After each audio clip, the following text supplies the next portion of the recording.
please, Seth. You're all set. Have a good meeting. Okay, thank you for your help. Okay, good evening, everybody. We'll get our meeting started. It's 6:06. We'll do a quick roll call. Aye. Steve Moan, yep. Howie, we're going to do a roll call. Howie? Here. Brian? Aye. Present. Brian, 2. Brian, 2, present. David, 1. And Here. David, 2. Very good. We've also got several members of the community. We have select board liaison. Susan's here. Mike DeMayo, the Shellfish Constable. TJ. And Fran has just shown up as well. And Mr. Norton, so we should be good to rock and roll. We need to read a statement of commitment. Scituate Waterways Commission is committed to providing an environment of respect during meetings. We ask that all members to interact in a polite manner, even when there is a disagreement. We value the participation of our community and want all participants, including marginalized and minoritized communities, to feel welcomed and respected. We ask that our committee members and all who participate to commit to these standards to support and respect our community. Thank you. Entertain a motion to accept the agenda. So moved. Do you have a second? I see a hand over there. Thank you. Brian Kelly. Brian Kelly. We have to do a roll call. Stephen? Aye. Brian? Aye. Brian? Aye. David? Aye. Howie? Aye. Dave? Deneen? Aye. Passes. Has everybody had a chance to look at the minutes? We are looking at December 6th and January 3rd. If anybody needs any copies, they're here, but hopefully we got them out for everybody to have a look. Does anybody have any comments regarding the Wednesday, December 6th meeting? We're not getting the meeting minutes. They used to come as an agenda. You click on them, you can see the minutes, but I haven't seen them since November. Okay, we can find that out.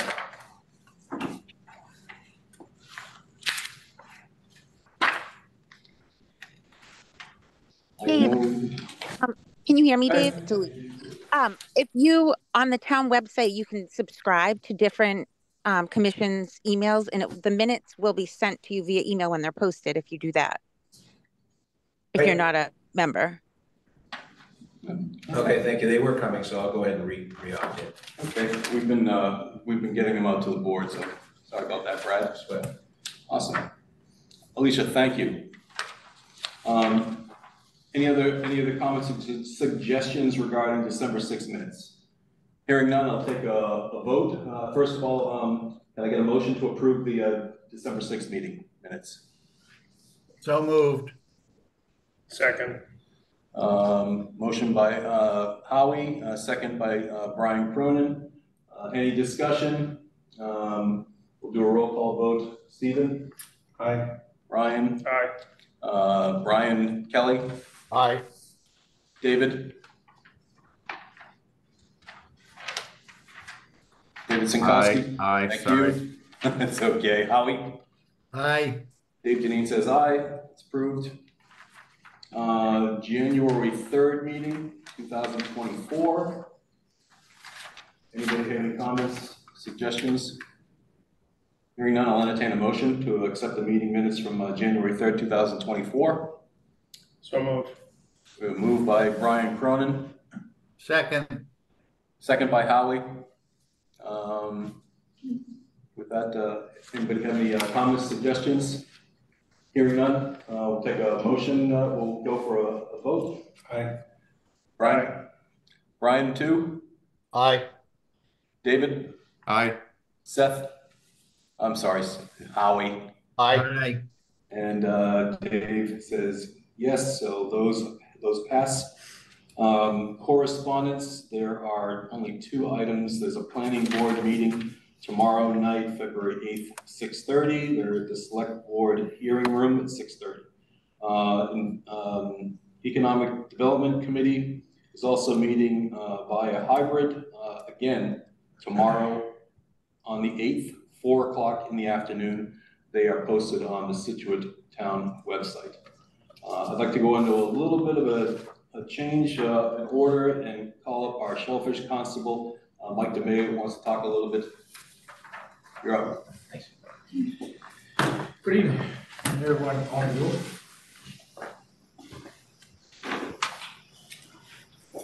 So everybody knows we've had Town of Rockland had an overflow of the sewage plants back in January. Actually had 2 incidences.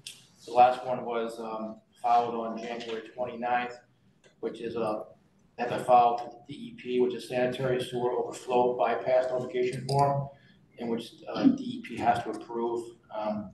It's been ongoing to Town of Rockland. Obviously, they're doing the best they can. They are operating within their current license, but with all the rain, I think we had over 8 inches of rain in January, which unfortunately does impact the towns of Hanson, Pembroke, Marshfield, Scituate, Norwell, Hanover, all the way down the river, as well as Marshfield, which prompts a closure for the North and South rivers for the recreational shell fishing.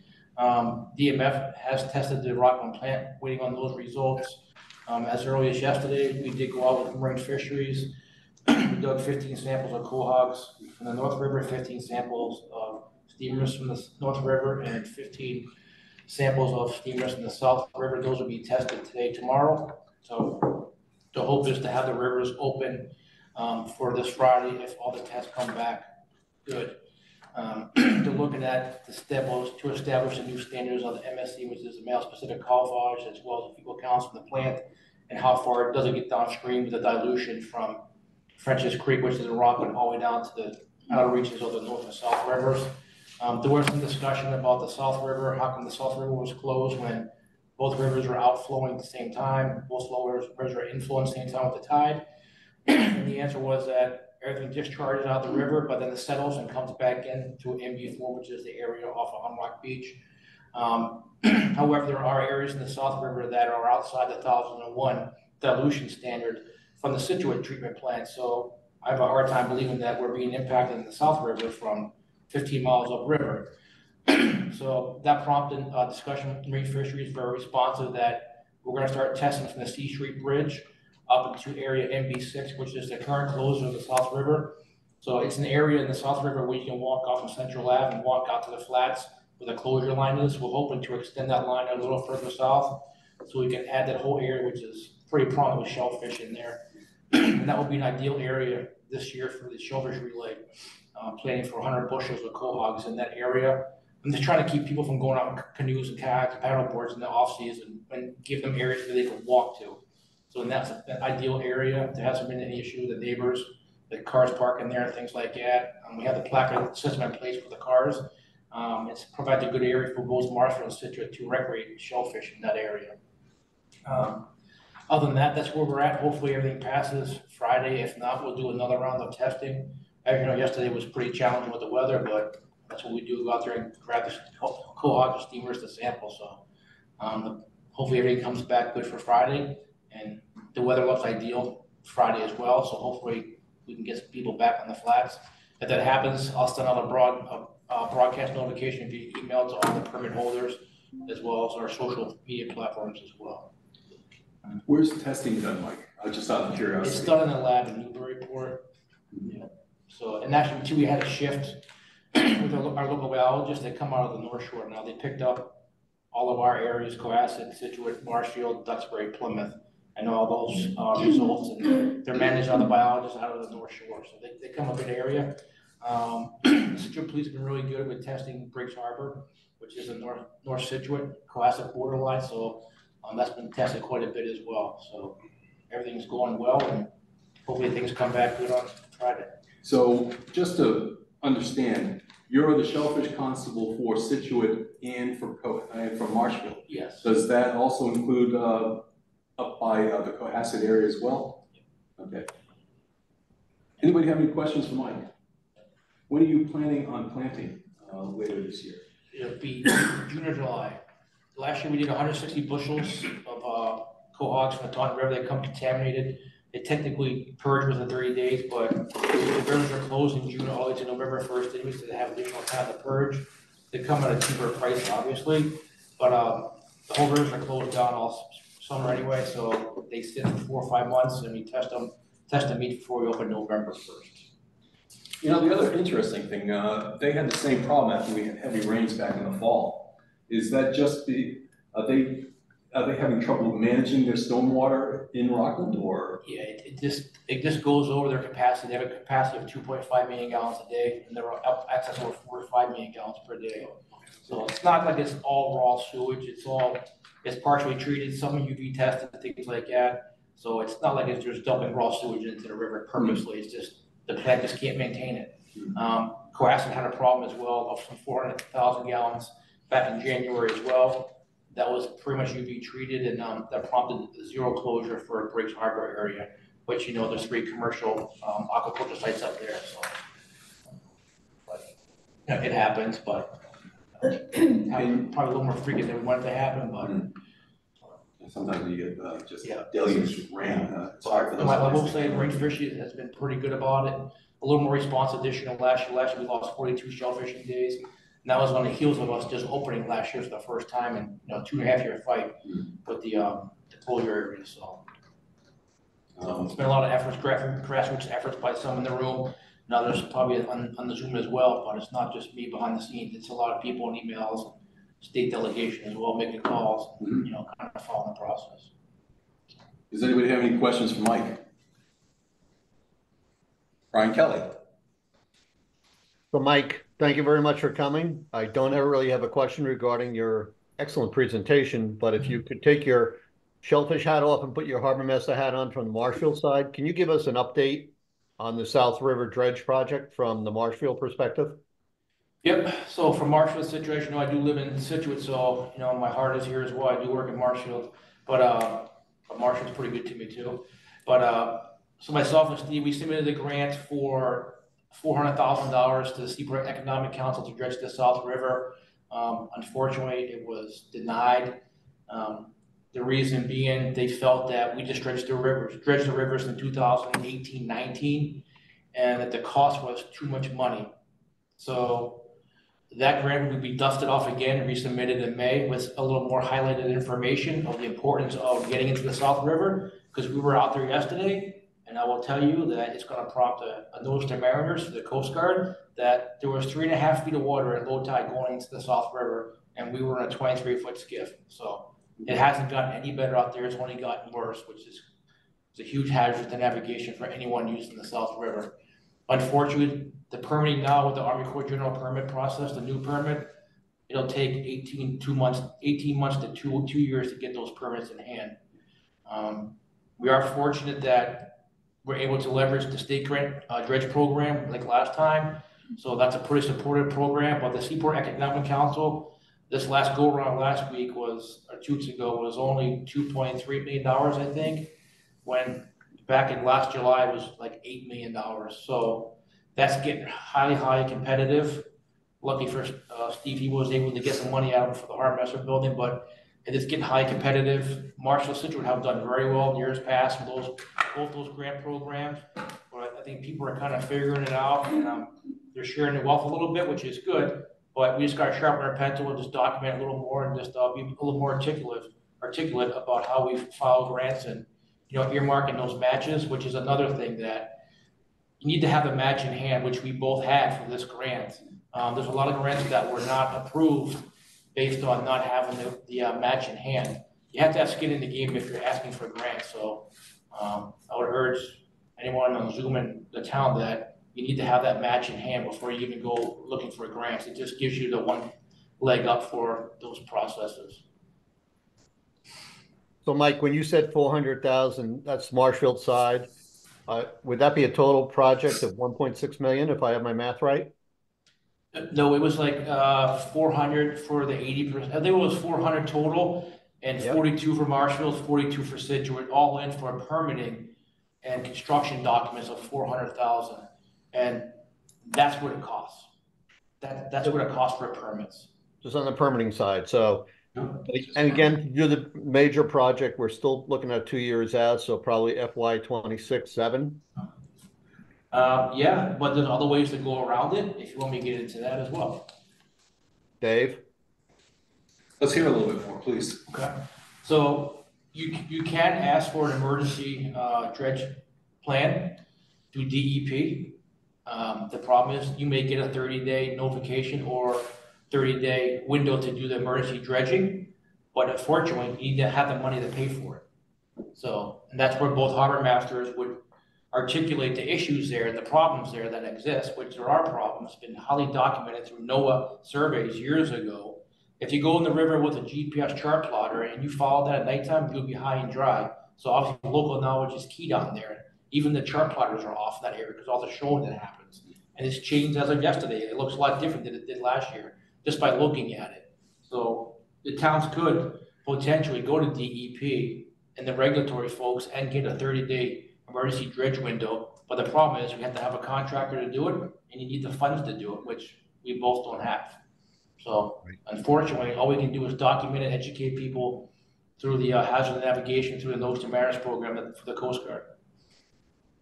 And you feel pretty strongly that the Coast Guard is gonna put out a hazard? It'd be us following that, yeah. It'd be us doing that, yeah. It's there right now, actually. It was never taken off the last time we dredged this. If you go to the local Coast Guard Notes to Mariners, it says New Inlet shoaling. It says it right in there, so it's still an issue. What part of the river specifically, Mike? It's the entrance into the South River just past the junction buoy. Like yesterday, we went from 3.5 feet to 24 feet right in front of the green and red junction buoy. Unfortunately. 23 to 3? 3.5. And that's caused by one of the rivers is stronger than the other. The North River, it pushes a lot more flow out than the South River, so it's just pushing back the sand. You got sand coming off the fourth cliff, which is now scoured out. So in the springtime, we can look and petition the Coast Guard to survey it through NOAA, and then maybe move some of the buoys around as Chatham does every year. So that's an option as well. So, Mike, excuse me, are you talking about the buoy off of Trowitz Island, the red? no, I'm talking the junction buoy heading in. So the buoy in the river where you hook a left coming into the Junction buoy. Yeah, the NR buoy and the number 9. Should we be working together to try to come up with a solution or a plan? I'll get with Steve. We'll hammer it out. Steven, any comments about? No, We both have a meeting this Monday as well with some other port partners, and that'll be discussed as well. Is there any reason to believe that if we dredge it, we're just going to have to do it again in another 2 years? We're fighting nature. this is gonna be ongoing. This will never stop. What this? Absolutely. So we better budget every 2 years to. It's something. Potentially, yes, until there's major changes, but I mean, if you go back to the history of the North River in New Inlet, it goes back to the 1800s, and you know, it's trying to choke off one side of the river. I'm not a historian, but it's like if you look at it, model it, you know, the North River is strong and it's pushing all that stuff, all the sand back into the South River, which that's why it scours out by the junction buoy. You know? But from 3.5 feet to 24 feet is a substantial shoal. Substantial. Wow. Substantial. It's gonna hurt to hit that thing. Yeah. So it's unfortunately it involves nothing really gets solved quickly until it's an issue with somebody losing their life, unfortunately, which the North River in New Inlet is the third worst inlet, probably the second worst inlet in Massachusetts, behind the Merrimack and Chatham. I think we're worse than Chatham, technically. It's a dangerous inlet. Is that all sand, Mike? It's hard packed cobble and sand, yeah, it's hard, yeah. But it is suitable for beach nourishment. Just want to put that out there. It is a good material for the beach. We need that too. So There's that. it's the easements that are the problem. Yes. Yes. Any other questions? Or? I will tell you that down at the Oregon Inlet, North Carolina, they have full-time beach nourishment with the barge that just sits there and sucks out the sand from one side and sends it over the other side. And it's been there for years. I get it. Yeah. Get it. Any other questions for Mike? Oh, Brian. Yeah, just follow on, Mike. So if we did this emergency dredge request through DEP, I think you said, would that strictly be in that one area of Zone A that we would do it? It wouldn't go into Zone B or C, correct? Probably just A. Okay, thank you. A, which is probably about 10,000 cubic yards again. Okay, thank you. Yep. I'm trying to learn as we go here. Okay, Mike, thanks so much. Okay. Appreciate it. Thanks, Mike. In terms of the chairman's report, the only things I wanted to mention, for a lot of people that have been in this town a long time, 46 years ago, yesterday with the blizzard in 78, I was looking at some pictures online and it was just incredible. The destruction was unbelievable. Over 600 homes destroyed, millions of dollars in damage. It was a heck of a storm. Hopefully we won't see anything like that, even though they're talking we might be getting a good storm now on Valentine's Day. So make sure you get those snow shovels ready to go. I'd also like to thank Alicia. Alicia and I have been tweaking up the website a little bit just to try to make it sort of read a little bit better and adding some pieces to it that were a little bit off. So Alicia, thank you for your help. Stephen, Harbor Master report, please. So we're into February. We're getting the bills ready at work at the office. We're also assigning slips. Mike's been working on that. We've been getting a lot of people from Cohasset coming in. Seems that a lot of people that are on the Cohasset side of Cohasset Harbor are coming in, and a lot of the people that are on the Scituate side of Cohasset Harbor aren't coming in.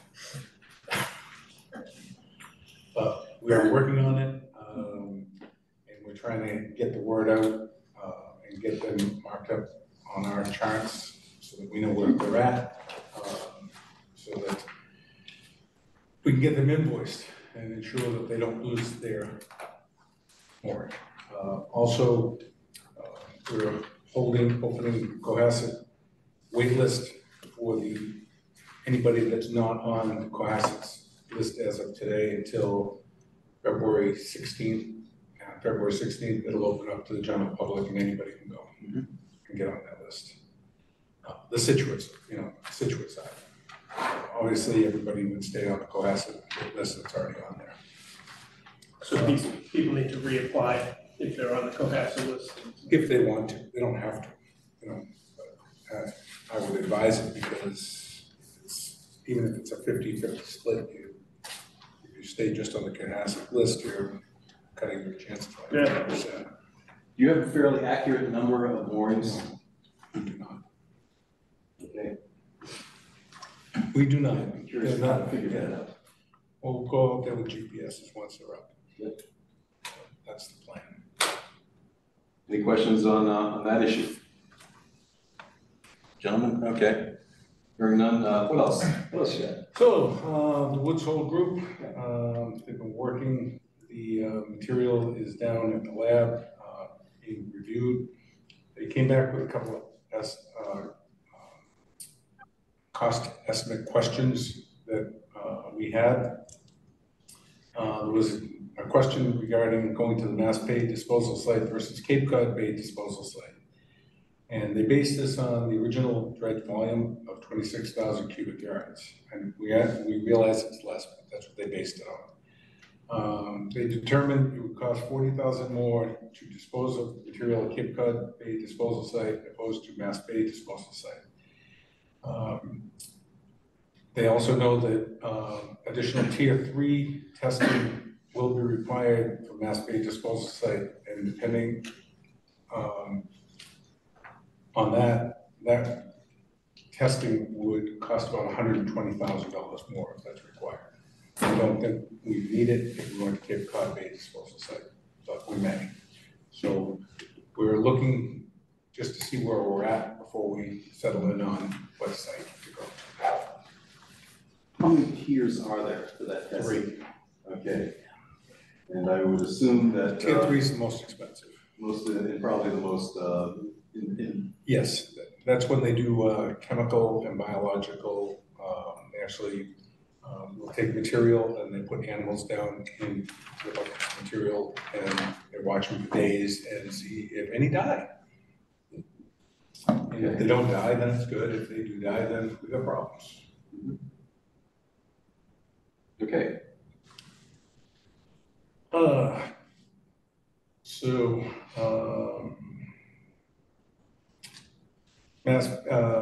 There aren't any restrictions for material at Mass Bay disposal site. The use of between February 1st and May 30th come with speed restrictions of no greater than 5 knots after sunset or before sunrise, and requirements to have a marine mammal observer on the disposal vessel. And Cape Cod-based disposal site is prohibited between January 1st and May 15th. And again, you still have to have the observer. Yeah, I would assume that's probably due to the right whales. Yep. In the bay. I know there was questions about adding an additional site, the Jericho boat ramp. To add that, the initial proposal was for 4 sites. That was discussed at some of the waterways meetings. And if we wanted to add the Jericho dredging just to the permit, it would be an additional $150,000 and an additional 6 months to the timeline. We don't have the funding for that, and it would just take 6 months longer just to get the permits. Was it 4 sites or was it 5 sites? 4 sites. Okay. Really nice to see at least getting information out on social media for folks. Really need to see the process so they can understand that where the money's going to and the effort that it takes to get it started. And the more that you can educate the public is always a benefit. So yeah, I strongly encourage you to continue to keep on putting the word out and just educating what you're trying to accomplish down. So thank you. Yeah. And then I guess there's also some good news on your report. Yeah, so I went to the Seaport Economic Council and we put in a grant application for $128,000 for a feasibility study and a schematic drawing to look at the Harbor Master building to see if it could be renovated or if it cannot be renovated, to see what the cost would be and like some drawings of what the new building would look like. So we got that grant last week. We seem to be doing pretty well with the grants there, although like Mike, I think that these grants are going to slowly dry up. The state's got some budget issues going on. I don't see it really changing. So I think they're going to, if we want to do things, we really need to have everything in order and really get these things done, because the program eventually could just go away or really you've seen it go back to nothing. Should we be looking to find out whether there's some other avenues for funding in terms of grants? Are there some different funding mechanisms that are coming from either the state or from the federal government that we should be sort of digging into? Any thoughts?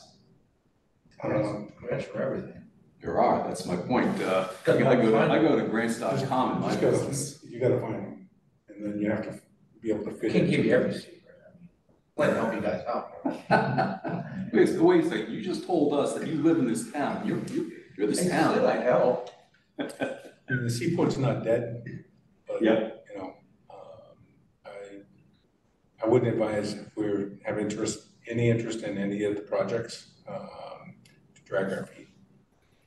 Okay, it's probably a good idea for us to continue working with our elected officials and make sure that they're pushing as much as they can to find out if these grants are going to drive at some point, or if not, to just try to make sure that the Economic Council gets more money into their coffers. I'm really curious to know why it went down so dramatically in the past year. Where you're supposed to say, you said you had close to 8 million in the kitty and it was down to 2.5? Yeah, combined with the dredge grant, it's all online. You look at the history of it. Historically, prior years, it was 4 meetings a year, now it's 3 meetings a year. Yeah. Like this year, the window was October 1st, and we had our grant in already, and they said, well, it's not due to November 1st, so all those people that had a 30-day extra to put a grant in. They got it. Because there was 2 grants in. His and mine. We did our job. Yep. Well, the good thing is I know both guys, you're always right on top of us.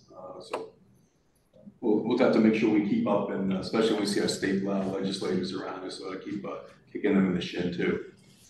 I know that our select boards are working hard to try to find as much money as they can for the communities too. And everybody's working hard for that, so thank you. Question for Stephen? Yes, sir. Stephen, back to the dredge spoils. So you're dredging Scituate, dumping in either Cape Cod Bay or Mass Bay. What my understanding is that it's $160,000 to not dump in Cape Cod Bay, is that right? No, it will be, It's 162 dump additional. Versus what?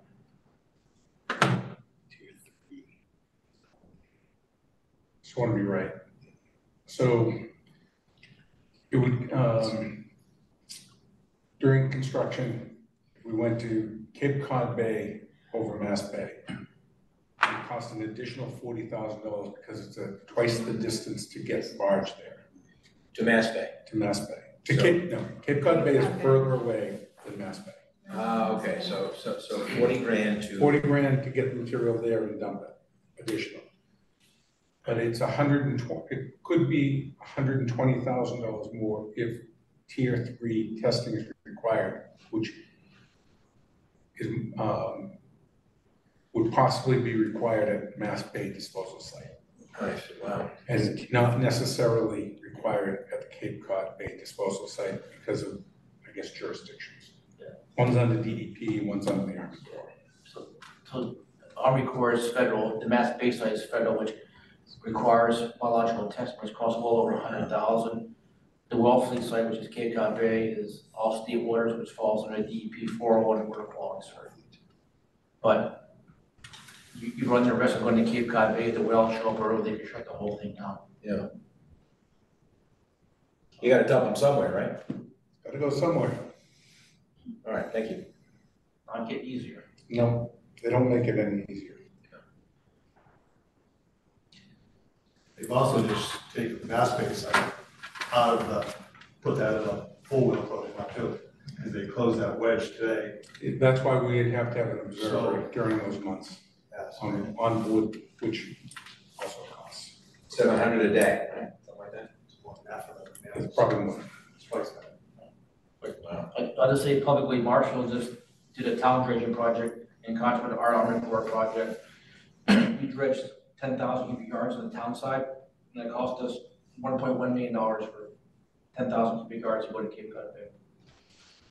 Pretty expensive. Army Corps project was worth like 2.9 million for the federal portion. So, How many barges is 10,000 yards, Mike?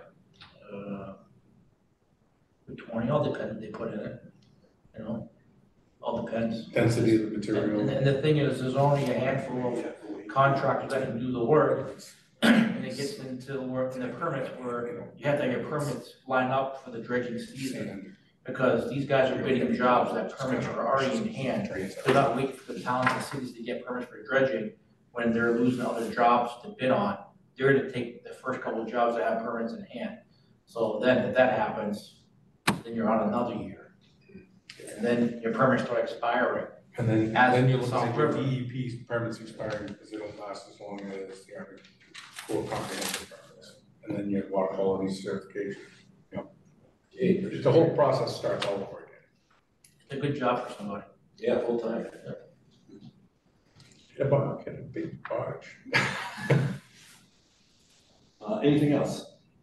I know you're working on trying to get the annual town report together. Yep, that's just about done. Okay. It's great.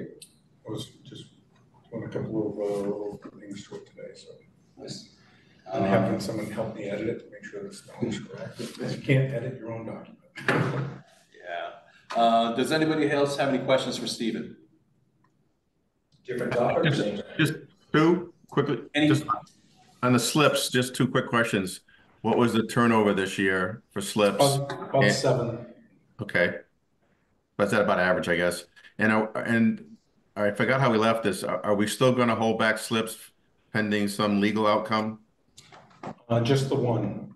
One slip. Okay. Yeah. Thank you. And we'll deal with the other, if something comes up, we'll deal with it, you know, down the road or next year. Can't keep hold of them. Brad, we will deal with any other questions not related to these at the end of the meeting. Sure, okay. Fran? Stephen, are they gonna be putting the pilings to the main floats this year? We're working on that. That's the hope, but you know, permitting. So that was It's just more permits. Won't give any timeline. No. But that was the hope, Brandon, and I'm still hopeful. Thank you. Okay, let's go to old business. An update on the Scituate Maritime parking lot. Jim Boudreau's at a conference, so I'd reached out to him, but he's trying to get an engineer on that. As soon as he's back, he and I are gonna have a little talk just to make sure that he's moving forward on that. It's something we want to get off our list. Hopefully by the end of June, if we could. Harbor Wi-Fi. Jim had received a proposal from AYACT for Stephen. Mike and I have been looking at some other possibilities and are dealing with a couple other companies right now just to try to look at some other options, and then we'll get together with Stephen and see which would be more effective, and then get it to the board for a discussion. We realized time was getting quick. I think it should also go to Mike Mancello, the IT director. Yes. Yeah, you know, I was trying to find his phone number. It was not easy. I'll ask you about that tomorrow, if that's okay. IT guy. So we're working on both of those projects, and it's on really, as everybody knows, it's the top of our list to try to get those things off of our tray. So we're working hard on trying to get those things done. The last thing we want on our old business, and I think we are there, is the dock box. Thank Brian, thank Stephen. We were able to try to get the language rewritten. Stephen was able to get it to town council to review it. I feel it's a pretty good document. I thought we did a pretty good job putting it together, and I guess town council was fairly happy with it. Any thoughts or comments on your neck of the woods? Has anybody had a chance to take a look at it from the board? Howie, David, Brian, have you guys had a chance? Good, I know Howie was.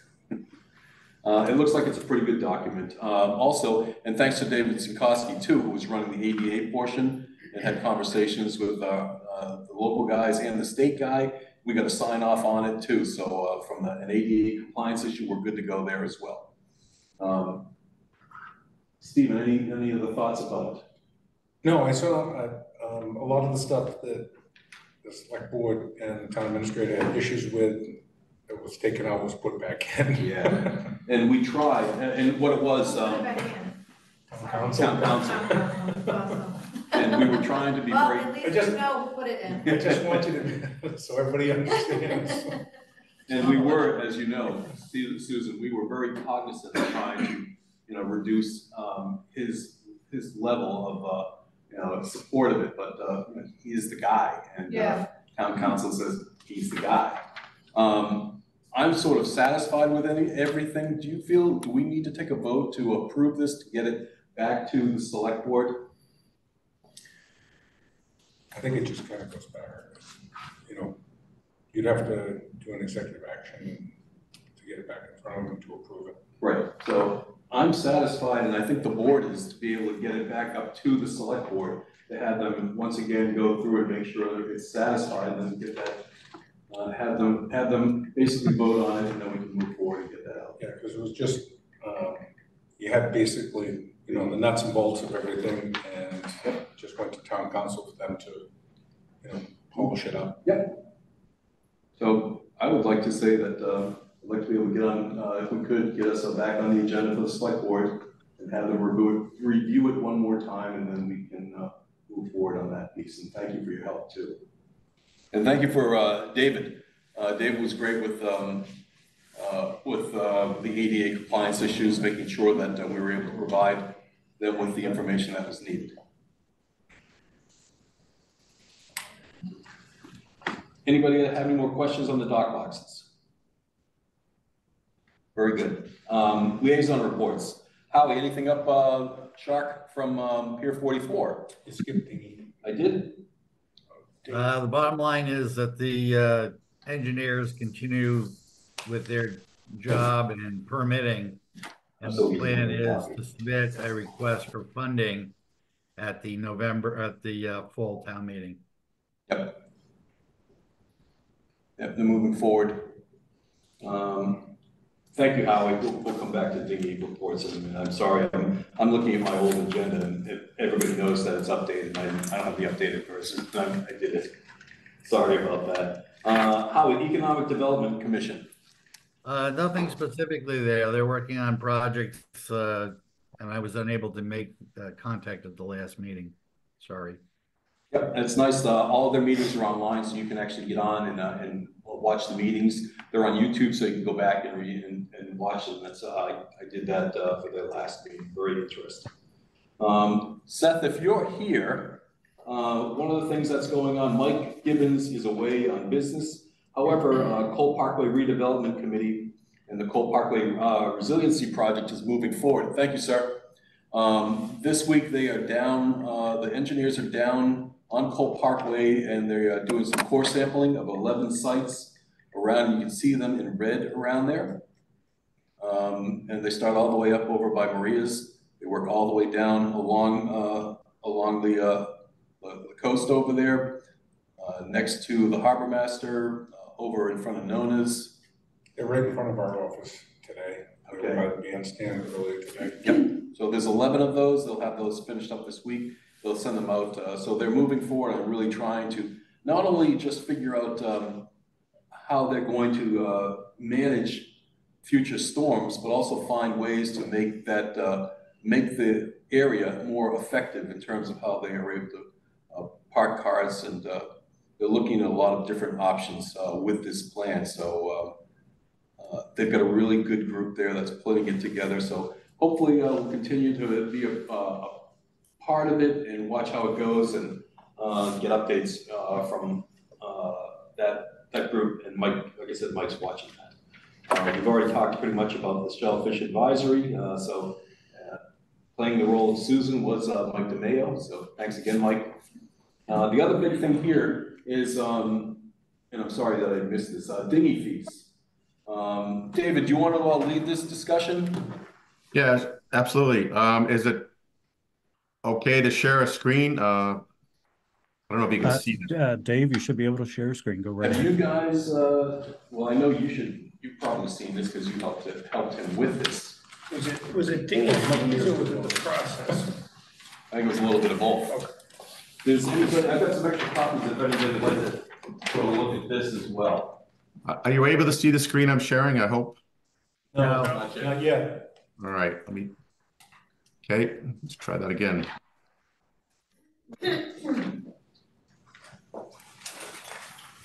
Thank you.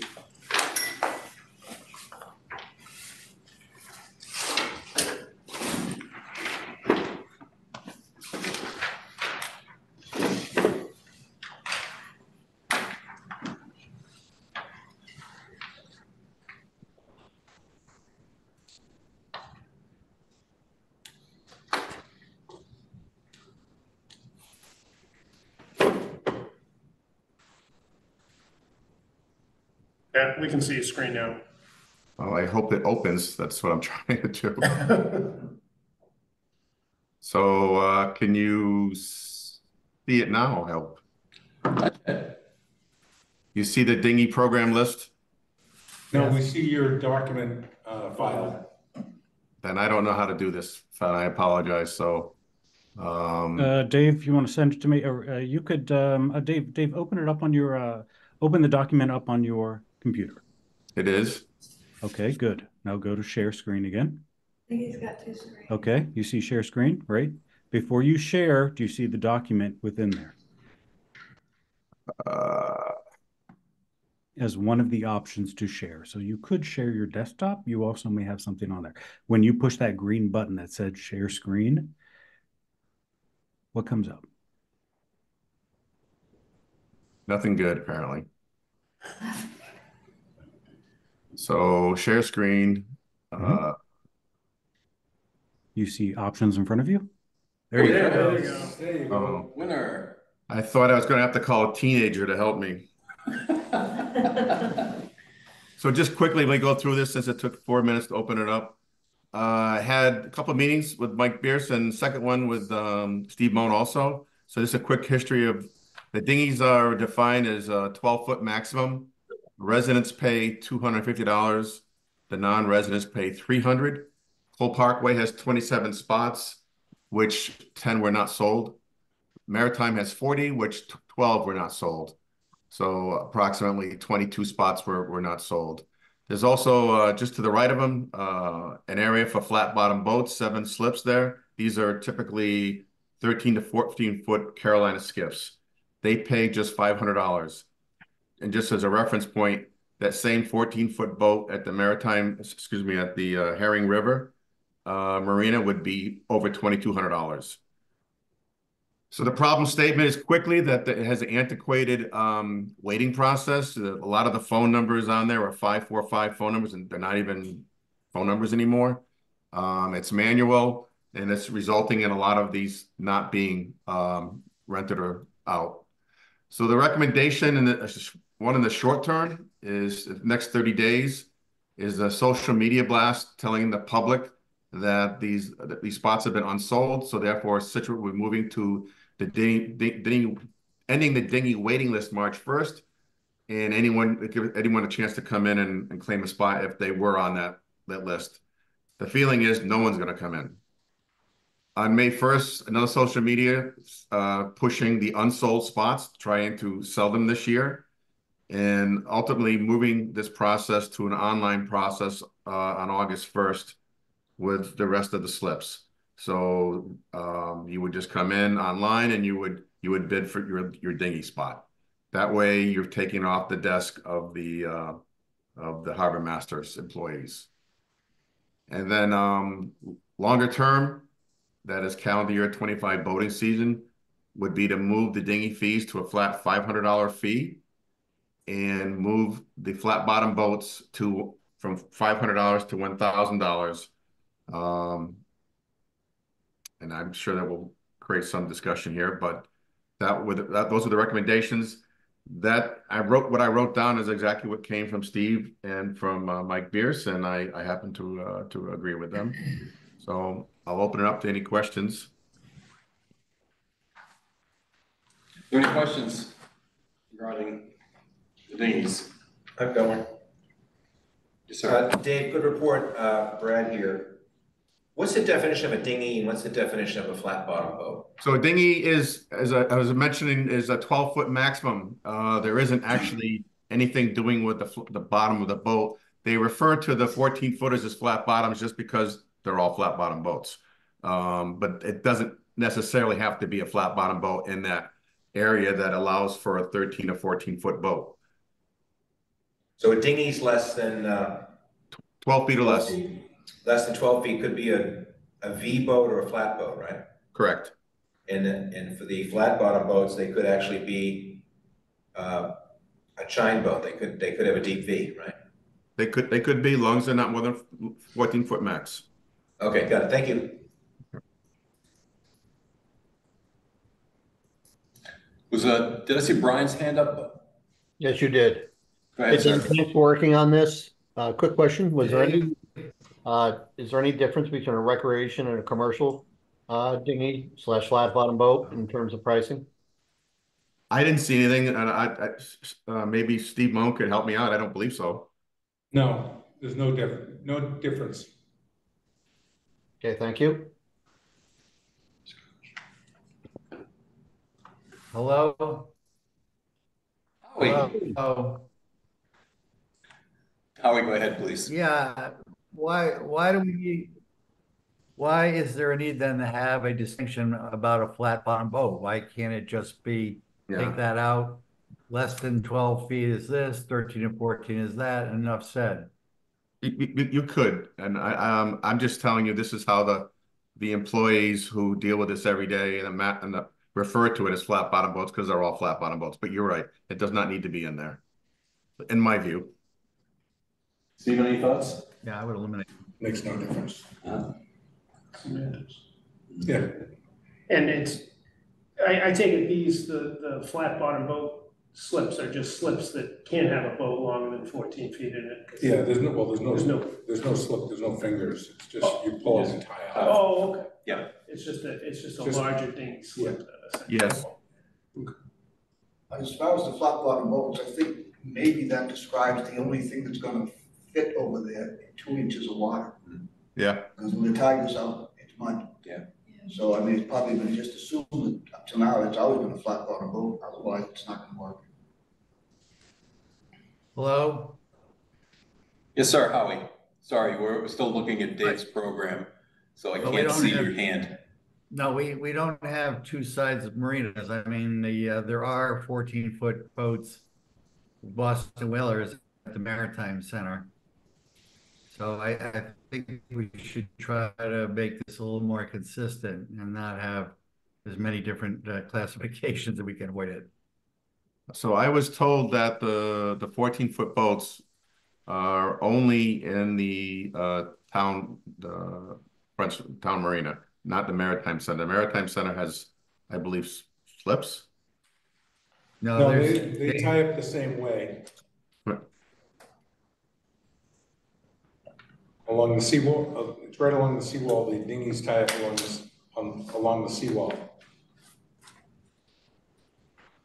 Yes, I'm sorry. That's Yeah. Okay. I'm sorry. My own notes is in there. 7 slips for I assume for these flat bottom category.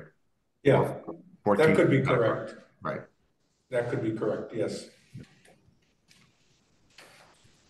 So Howie, I'm sorry, what's the concern? I think we do have larger boats, the 13 and 14 footers at the Maritime Center. Yeah, and that's what it says there on the second line under flat bottom boats. No, that's Cole Parkway. I'm sorry. Yeah, no, yeah, I see your point. So this we may have to amend this because when I wrote down there was not flat bottom boats 14-foot section and over in the Maritime Center, but obviously if it's incorrect, we'll change it.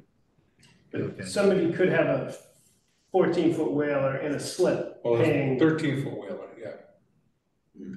They make 13. They don't make 14. They don't make a 14-foot Boston whaler. 13. They make a 15. Make it a 14. But then you can't go into this. A 14-foot boat in a slip at paying a per foot charge. I think you go to the 15. You're going to be 15 feet to go to the. Carolina skips the 14. Yeah. So that would be that flat bottom. Okay. So does that make sense with the language that we have here? I think the language, you can call them, maximum 12-foot boats. Right. And then 12 feet to 14 feet. Right. Forget about flat bottoms, forget about dinghies, forget about. Right. I think that's how, just the word boat. But is Howie's point, there are 13-foot whalers in the dinghy spot at the Maritime Center? I believe there are some. Well, are There's a they couple. 13? They're They're whaler 13. makes like an 11, 12. They That's all could, that's in yeah, they could be Yeah. 9 and 11. 9s and 11s. Yeah. And 13. So if they're 9 to 11s, it's still categorized as a dinghy as far as the pricing. Right. Yep. Right. I have a question, just on demand. Do we think it's the issue, because it's like, I can't believe there's so many unused. Do we think the wait list is the problem and that there It is is the problem. demand for this and that this would be full if it wasn't this? That's the problem. Okay. Mike brought it Good. up to Mike Gibbons a couple of years ago when we had discussed this a while back. And Yeah. I actually thought it was all squared away and everything, and then come to find out it wasn't. Mike brought it up again to Dave Sinkowski, and it's being brought, Dave's on the homework and Dave's gonna get it done. That's like 22 spots. These will be gone in a week, once they know about them. Good. They'll be gone in no Good. time. Okay, that's good for him. More people use them a lot. Yes. And that's why I think where they also talked about getting it out there so people know. And the other reason the discussion was about the cost was because there's people that do pay for them and don't use them. And it's just, it doesn't help things. Then you're hurting people that actually want them. Can you write that in there into the similar to? They could bring it down, they could say it was there last week and you didn't see it, Stephen. That used It's to be like the kind of, moorings. that used to Be be kind like, of give a me a bottleneck. picture. What happens for years is people had one, wouldn't give it up, Yeah. but they never used it. Yeah. But it was still on paper, it was a used spot and not available to anyone else. Yeah, I mean, at $250, That it's tells me basically it's too free. cheap. That tells me it's too cheap. Right. That's why, that's why the yeah. discussion was about raising. And I think Dave said he was paying over $2,200 at the Herman River for a spot, for a similar size boat. It's, was 500, Dave? It's also a private enterprise. Right. So for a 14-foot boat over the Herring River, I'm paying over $2,200. So I think $500 fee is way too low. That should be a $1,000 flat fee, and the dinghy should be raised where the point where people use them. But I think for by the way, the pricing I understand is longer term. This is calendar year 25, so it has to be discussed a lot longer before it happens. I think in the short term, what I'm asking is the next 30 days, can we stop using this waiting list, which is not working, and do a info blast out to the public telling them that if there's someone on the list from 1978 and waiting for his name to be called, they can come, he or she can come down and collect their spot. And then immediately after that, we start doing a social blast trying to sell these open spots. I think just like the kayak racks, they will all sell once you start getting the word out there. Mm-hmm.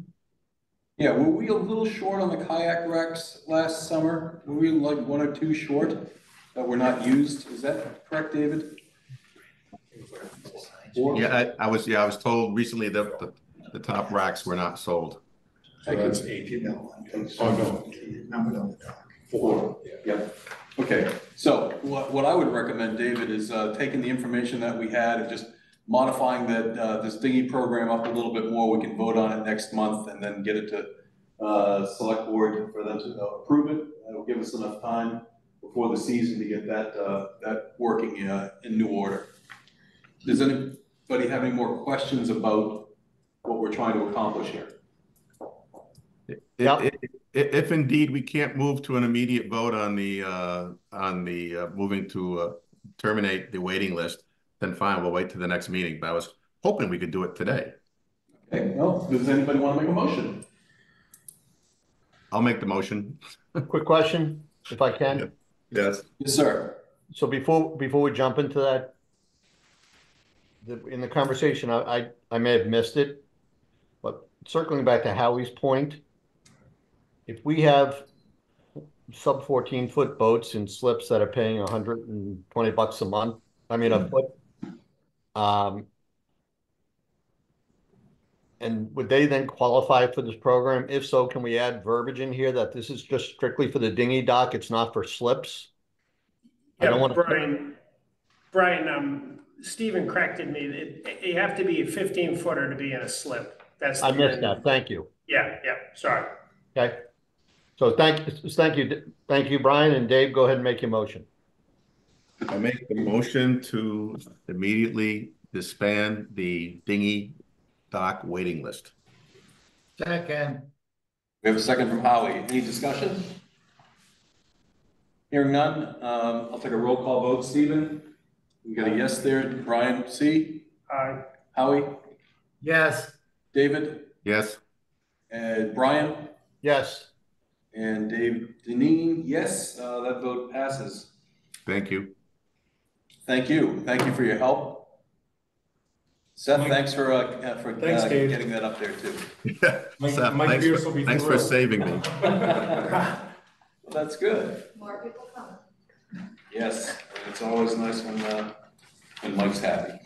I don't think we have any new business. Police department update. Brendan wanted to be here, but he got hurt on the job. He's okay. He just banged up his leg, so he's going to be taking a little bit of time off, just trying to get healed. He said nothing really has been happening around. They've been working on the boat and getting some people qualified for the boat.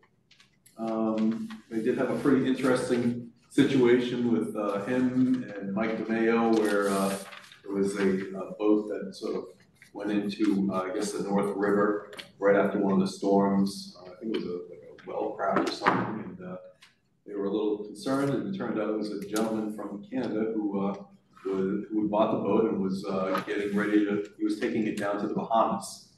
And he had a couple issues with the boat, but I guess Brendan and Mike, and they also called Border Patrol to come down and take a look, and the guy was not clear, good guy, I guess. All of his paperwork was in order.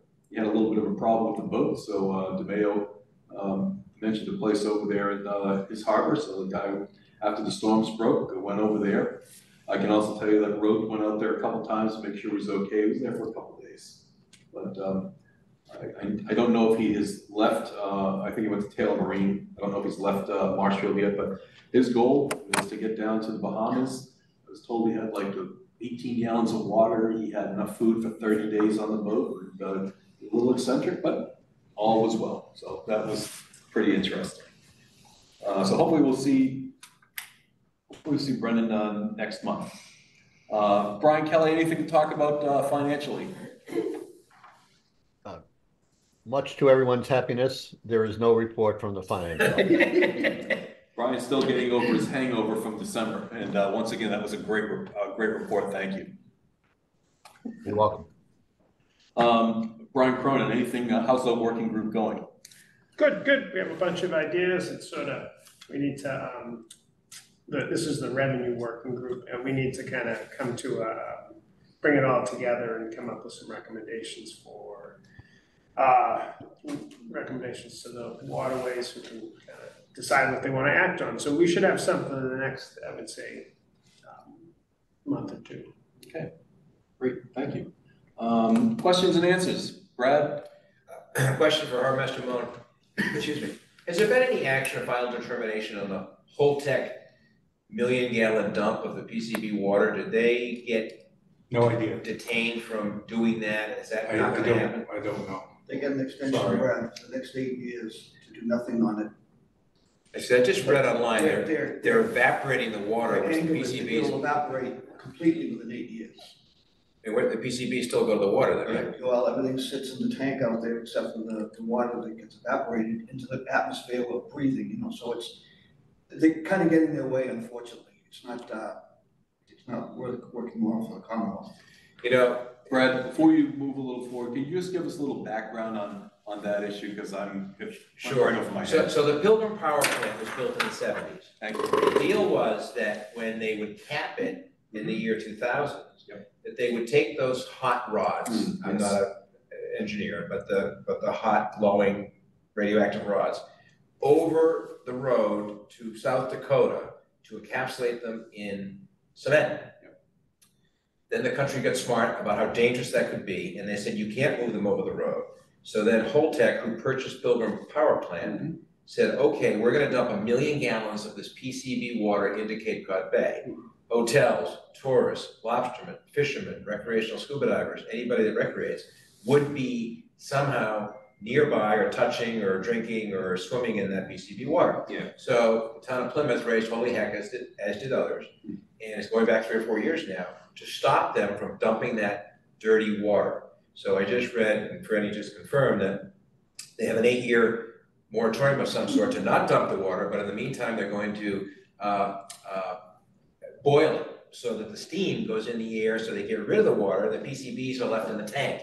But nobody really knows, are they also steaming that PCB content into our ocean? So my question was, because this was really close to being approved to have them dump 100 million gallons, which I was told by the manager of the plant that the radioactivity was the equivalent of a bushel of radishes. And I said, well, that's kind of hard to believe. But anyway, that's what I know. So I was just asking if there was any update. Yeah, okay. I don't have any update. Thanks for that. You bet. Susan. I just have one update. The Scituate Select Board wrote a letter to DP as well as Duxbury Select Board regarding this matter. Hoping that they will take action. Holtec? Yes, against Holtec, yes. Taking action to not do it? Yes. Because the other option, I believe, again, I'm not a scientist, is that they cap it there. right in Plymouth. They just bring in the cement trucks and cap it, but I'm not 100% sure of that because then they have to maintain it. And the goal is to mothball that plant. So there's like a 10-year wind down for that plant. Thank you. Yeah. The ironic part about it is right now, they can open the gates and they can dump it into Mass Bay. They've got approval to do that. It's only public opinion that's keeping it from going in right now. Really? And the pressure is obviously pretty hard on Holtec, but they found this chink in the armor that says, well, if we just leave it and raise the temperature of the water, which is, like Brian said, it's way up there. It's not, you know, it's not room temperature, it's being heated. So it's evaporating very fast, and I figured there'd be nothing left in 8 years. Thanks, Fran. So DEP gave them the okay to dump 1 million No, gallons? this is all federal, Nuclear Regulatory Commission, and it's all, it came from federal down to this level. I can't dump dirt or dredge material from Scituate Harbor, but they can do that. Yeah. It boggles your mind. It's your federal government at work, ladies and gentlemen. Right, but DEP should be monitoring the air quality and all that sort of stuff to make sure. They should be. They should be doing more monitoring, and that's what we are pressing them to do. It's good. The catch-all was to build that plant. They had to move into South Dakota. Now that they can't do that, that doesn't mean they should just have white glove, carte blanche, dump the water in the water, and everybody's got a problem with that. So anyway, that's the story. Thank you. Fran, anything from your neck of the woods? You good? My neck of the woods. Yeah, anything going on? What's my neck of the woods? The harbor, come on now. Oh, well, the harbor's quiet right now, which is good because it takes a little bit of quiet time before we start all over again, which will be in another. Right around the corner. No, It's right around the corner. it's right around the corner, coming up quick. Oh, great. Train is on the tracks. Does anybody else have anything that they'd like to talk about tonight? Gentlemen online down there in Florida, where, boy, all good down there, huh? It must be good down there. Well, very good. I'll entertain a motion to adjourn. Moved. Second. Okay, boy, you guys just taking your time to get out of here. Stevens and I, Stevens and I, Howie, Aye. Ryan, Thank and David. Aye for me. Everybody, thank you very much. We'll see you next month. Thank you.